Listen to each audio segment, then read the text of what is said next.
Guai a te, Corazine. Malheureuse es-tu, Chorazine, malheureuse es-tu, Bethsaïde, car si les miracles qui ont eu lieu chez vous avaient eu lieu à Tyr et à Sidon, ces villes, autrefois, se seraient converties sous le sac et la cendre. Aussi, je vous le déclare, au jour du jugement, Tyr et Sidon seront traités moins sévèrement que vous. Saranno trattate meno duramente di voi. Ces mots, tirés de l'évangile de Matthieu, parlent des villes condamnées par Jésus, dont Chorazine.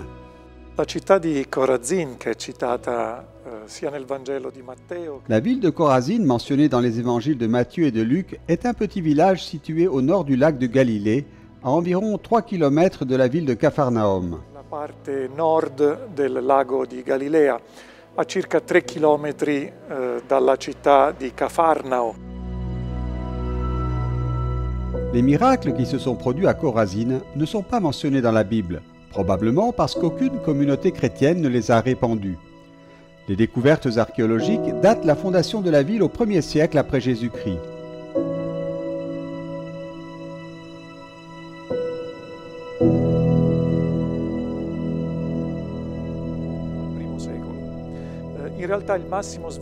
Le village, d'après les découvertes archéologiques, est censé avoir été fondé vers le 1er siècle. En fait, son développement maximal est placé par les sources rabbiniques dans la période que les archéologues israéliens appellent la période mishnaïque et talmudique, lorsque, vers le 3e siècle après Jésus-Christ, la ville de Chorazine a connu sa plus grande splendeur.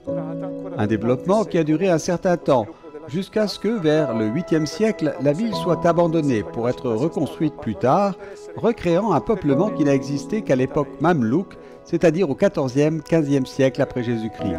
Insediamento soltanto poi nell'epoca mamelucca, quindi ormai nel XIV-XV secolo d.C. Une des curiosités de l'endroit sont les maisons en pierre encore bien conservées, avec quelques colonnes.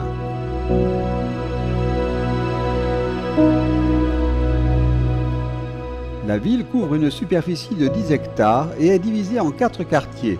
Dans la zone centrale, il y a une synagogue. Che cosa è importante dal punto di vista storico a Corazine? A Corazine sono stati trovati, è stata trovata. Qu'est-ce qui est important du point de vue historique? Ici, on a trouvé une synagogue, en particulier celle qui est visible aujourd'hui. Mais ce n'est pas celle du temps de Jésus, ni celle de Chorazine, ni celle de Capharnaüm.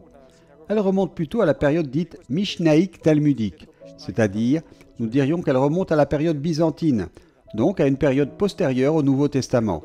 Successivo a quello del Nuovo Testamento. Cette synagogue de Chorazine est importante car à l'intérieur, on a trouvé une chaise faite de la pierre typique du lac, le basalte noir, dont est également faite la synagogue elle-même. Chaise qui est appelée la chaire de Moïse.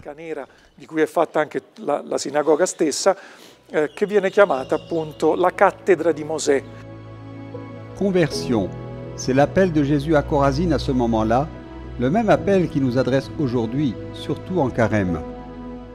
Ecco, possiamo dire che Nous pouvons dire que ce message, cette invitation à la conversion de la part de Jésus, nous concerne également.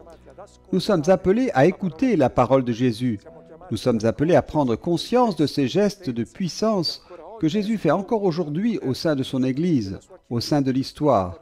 Et nous sommes donc appelés à donner une réponse adéquate en nous convertissant à Dieu, à son message, à l'Évangile. Al suo messaggio, convertendoci al Vangelo.